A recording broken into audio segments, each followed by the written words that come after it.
De nuevo un saludo cordial a cada uno de ustedes que están siempre interesados en aprender más de las Sagradas Escrituras. Hoy vamos a hablar acerca del profeta Habacuc. Habacuc, un profeta en crisis. Para estudiar los profetas se les ha tratado de diversas maneras su material. Una forma sencilla que se ha hecho es dividirlos como profetas mayores y como profetas menores, atendiendo al contenido que ellos escribieron, es decir, no al contenido propiamente, sino a la cantidad de información que ellos dejaron registrados. Así de que Habacuc está considerado como uno de los profetas menores en relación a profetas como Isaías, Jeremías, considerados como profetas mayores. ¿Qué nos dice Habacuc en la crisis que él tiene? Veamos el texto en varios versículos que vamos a estar considerando. Habacuc capítulo 1, versículo 1 dice: la profecía que vio el profeta Habacuc. Y esta es la profecía que él presenta al inicio como una queja. Una queja dirigida a Dios ante la situación que él veía. Veamos. ¿Hasta cuándo, oh Jehová, clamaré y no oirás? Y daré voces a ti a causa de la violencia y no salvarás. ¿Por qué me haces ver iniquidad y haces que vea molestia? Destrucción y violencia están delante de mí, y pleito y contienda se levantan. Por lo cual la ley es debilitada y el juicio no sale según la verdad, por cuanto el impío asedia al justo, y por eso sale torcida la justicia. Evidentemente él se está quejando de las instituciones, del sistema social en el que él vive. Hay toda una serie de injusticias y él sufre por eso. Ahora bien, él lo que hace es presentarse o dirigirse a Dios, presentándole la queja. Contándole: ¿por qué me haces ver tanto mal?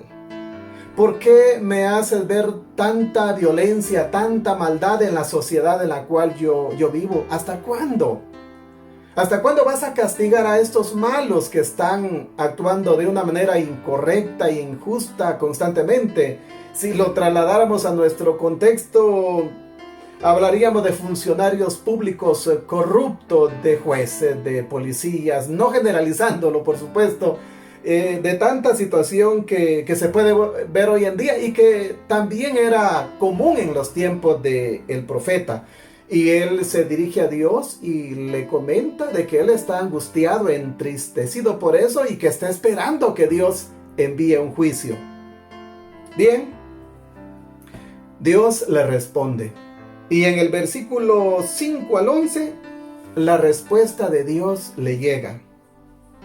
Y esta es la respuesta de Dios: mirad entre las naciones y ved, y asombraos, porque haré una obra en vuestros días que aun cuando se os contare, no la creeréis. Porque aquí yo levanto a los caldeos, nación cruel y presurosa que camina por la anchura de la tierra para poseer las moradas ajenas. Formidable es y terrible, de ella misma procede justicia y su dignidad. Sus caballos serán más ligeros que leopardos y más feroces que lobos nocturnos, y sus jinetes se multiplicarán. En fin, empieza a describir la calidad de ejército que iba a enviar al reino de Judá, al pueblo de Israel, como un juicio por todo lo que estaba aconteciendo. Es decir, la respuesta le llegó al profeta. Él estaba clamándole a Dios que le diera una explicación, una razón de por qué tardaba tanto en castigar a los malos que estaban ahí rodeándole. Y Dios le responde de esa manera: levantaré a los caldeos. Bueno, los caldeos era un ejército malo, era un ejército salvaje que no respetaban nada, y a donde iban a llegar iban a causar cualquier desgracia, cualquier calamidad. Bien, el profeta escucha la respuesta y se queda inconforme. Vea la reacción del profeta cuando él se da cuenta de la respuesta que Dios le envía en los versículos 12. ¿No eres tú desde el principio, oh Jehová, Dios mío, santo mío? No moriremos. Oh Jehová, para juicio lo pusiste, y tú, oh roca, lo fundaste para castigar. Vea, muy limpio eres de ojos para ver el mal, ni puedes ver el agravio. ¿Por qué ves a los menospreciadores y callas cuando destruye al impío al más justo? Y haces que los hombres como los peces del mar, como reptiles que no tienen quien los gobierne. En fin, habla de lo que son los caldeos. Los caldeos son malos, Dios. Los caldeos son sanguinarios. ¿Cómo es posible que tú levantes a los caldeos para que vengan y castiguen a tu pueblo? Como quien dice, el pueblo acá de Judá, el pueblo de Israel, ciertamente es malo. Los chicos son malos, pero no como para que venga un pueblo tan sanguinario como los caldeos a destruirlo. Lo que hacen aquí ellos está malo. No son unos cuantos pecadillos, son cosas bastante feas, pero que venga esa nación a destruirlos es un castigo desproporcionado. Y por otro lado van a morir justos por pecadores. Así es de que el profeta refleja su inconformidad ante la respuesta que Dios tiene y se queda apesadumbrado. Su crisis no termina, ahora viene una crisis mayor porque ahora está afligido, porque se da cuenta que el juicio de Dios va a llegar y va a caer sobre todos. Acerca de esto, que el juicio de Dios va a llegar es lo que a él le preocupa, y que va a llegar parejo tanto para justos como para pecadores. Y él entonces no está de acuerdo y también le reprocha a Dios esa actitud. Entonces se le hace ver de que no está de acuerdo. Pero Dios, de nuevo, le envía una respuesta. Y ya la encontramos en los versículos 4 en adelante del capítulo 2. Prácticamente aquí tenemos un diálogo entre el profeta y Dios. Veamos la respuesta de Dios, o parte de la respuesta que Dios le da al profeta. El versículo 4 del capítulo 2 dice lo siguiente: He aquí, aquel cuya alma no es recta se enorgullece, mas el justo por su fe vivirá. Aquí la aplicación es primeramente para los caldeos. Era una nación y era un ejército orgulloso, insolente, pero también así estaba actuando el pueblo de Israel. Sin embargo, Dios le dice: mas el justo por su fe vivirá. Puede venir el castigo, puede venir toda clase de males como consecuencia del estilo pecaminoso que está viviendo mi pueblo, pero el justo vivirá por fe. Y esa ya es de por sí una respuesta esperanzadora, que si seguimos leyendo el resto del libro, ya Habacuc cambia pues la manera como él se expresa y empieza a confiar y a proclamar la justicia de Dios y a permanecer firme y fiel aún con cualquier circunstancia que pueda venir. Así es de que las aplicaciones que podemos encontrar en este texto son muy importantes para la situación que hoy como nación y como sociedad mundial vivimos. En primer lugar, cuando usted esté en una crisis, cuando estemos en una situación difícil, es válido acercarnos a Dios y quejarnos con Él, pero quejarnos de buena manera. ¿Por qué, Señor, está sucediendo eso? Pero no solamente por qué, sino para qué. ¿Cuál es tu propósito? ¿Cuál es el fin que persigues en permitir que esto o aquello esté sucediendo?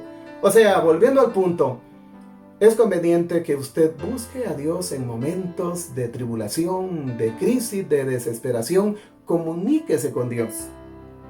Hay personas que hoy en día seguramente están desesperadas y angustiadas ante la situación que se vive y no parece que el ambiente cambie pronto y puede ser que llegue el momento de desesperanza, de desconsuelo, pero qué bueno es saber que el Dios de Habacuc es nuestro Dios.